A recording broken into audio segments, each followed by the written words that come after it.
Chair calls David Bellow. Can you please state your name, whom you represent, and your position on the bill? My name is David Bellow. I represent myself, and I also helped start a nonprofit organization it's called the Equal Justice Task Force, and I'm here to testify in favor of HB 803 Equal Parenting Bill.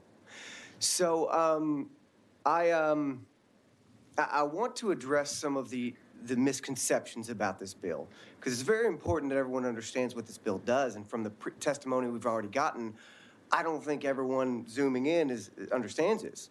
We've had a judge say it'll take away their discretion. This bill does not take away any discretion. This bill says, you know what? When two parents split, if a judge determines that they're joint managing conservator, then the starting point will be equal possession and access. So a judge at that point has already determined that these two parents are fit joint managing conservators. The judge has already ruled out any domestic violence. The judge has already determined taking care of those issues. This will not give bad parents or parents that with, domestic violence issues equal parenting.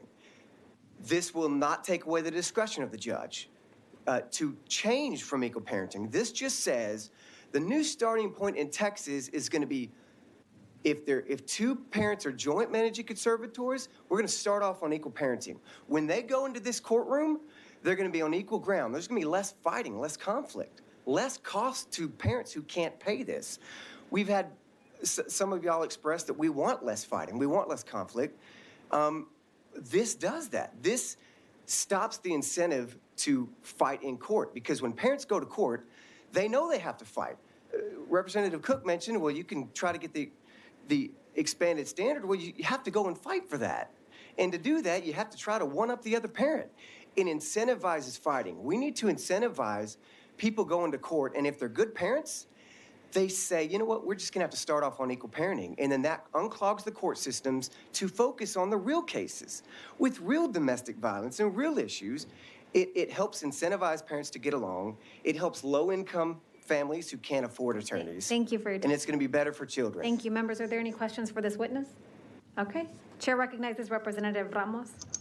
Sir, in the order, in the bill as written, there's no geographic restrictions. Would you say that that would be something that should be included? Living 50 miles apart from each other, that's not reasonable, is it?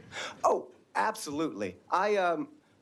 And I believe this bill, the way I read it, it just creates it as a starting point, and then a judge will still absolutely take into consideration and can take into consideration, okay, you live so far away, 50-50 is not going to work. We're going to lower it to as close to 50-50 as possible, given the restriction. Every case is different.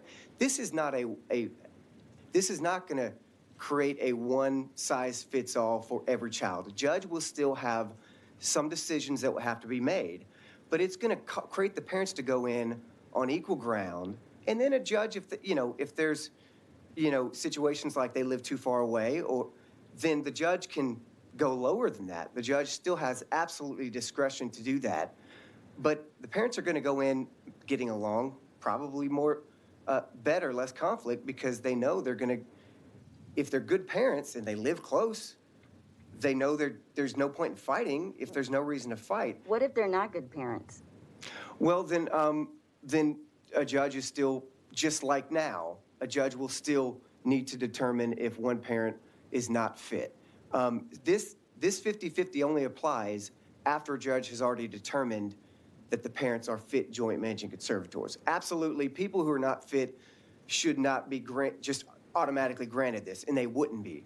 A judge still has full discretion to go lower than 50-50. It just starts out as, you know what, a child has that right to see both their parents equally if both parents are fit.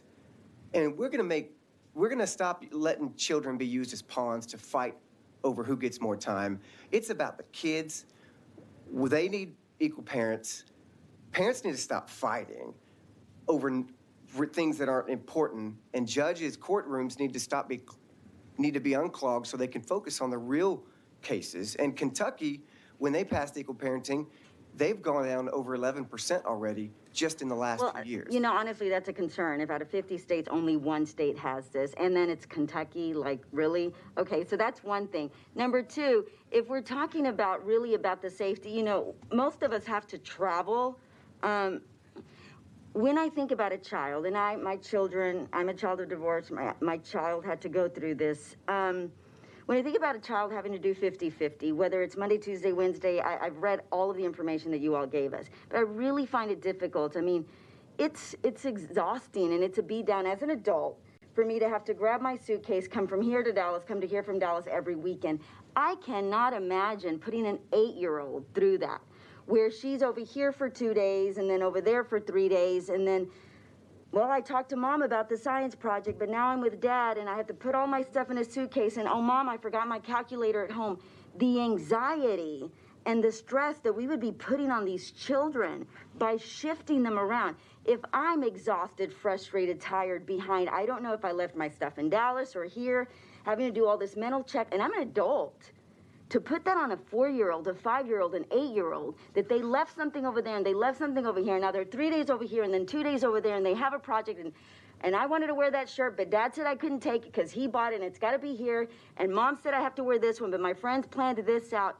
To put that on a baby, an 8-year-old, a 5-year-old, because the parent says, you know, it's about the kid. At the end of the day, is it? Like, you know, is it? I mean, we talked, several people here gave biblical references, and, you know, the biblical reference, we're splitting the baby in half by doing this because the parents want it when we're throwing so much at a little baby, at a child, to have to get their stuff together and essentially live out of a backpack, because that's what we're asking them to do when we're shifting them like that. Why don't you shift like that? Why don't you leave the children in that home and then the parents move around? You would not want to do that because it's an inconvenience and it's a stressful living situation. So to force this on a child it's not about the child at the end of the day. When we're saying this is the best for the child, it's not. It is about the parents and what they want, because there is ways that you can be involved in the child's life, and the current code allows that. Attend all the school activities, exercise every visitation. There are ways you can do that.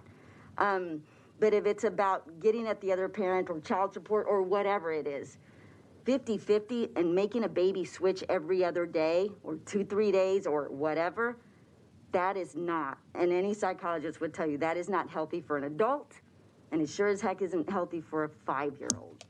If I may respond to that, fortunately, every university study, every study from a doctor, psychologist on this issue, it's indisputable that a child suffers much more greatly from separation from one parent or another versus having to go back and forth. In fact, going back and forth, based on the studies and the facts and university studies, such as Dr. Fabricius, who've been doing this for decades, and it's all peer-reviewed university studies, the facts are on the side of children are more detrimentally affected by not having equal access to their children. They're not children, their anxiety about, or am I going to see my dad or my mom for a week, or they're not worried about packing up their bags and going to see both their parents. And the studies and the facts have shown that.